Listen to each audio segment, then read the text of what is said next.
De ce nu putem evolua? Ei bine, de cele mai multe ori, noi suntem cei care împiedicăm evoluția noastră. Și cum facem asta? Prin convingerile noastre limitative, care de fapt nici nu sunt ale noastre. De cele mai multe ori sunt preluate sau auzite atât de des, încât practic ni le asumăm. Exemple de astfel de convingeri. Eu nu cunosc suficient de multă lume. Eu nu am cui să spun. Serios?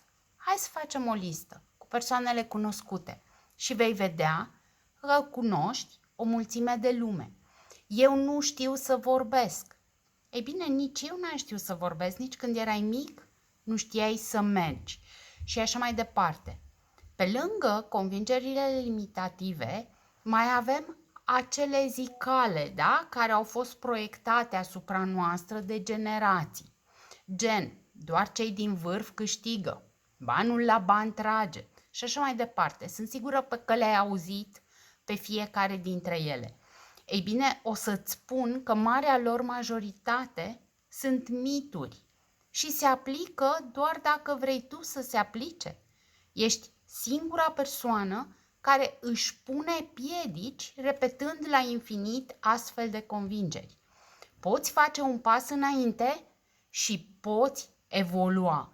Indiferent cine ești, de unde vii, unde te găsești, evoluția este posibilă. Atâta timp cât îți dorești și atâta timp cât vei face pace cu toate aceste lucruri care vin din spate sau pe care, da, poate le-ai trăit.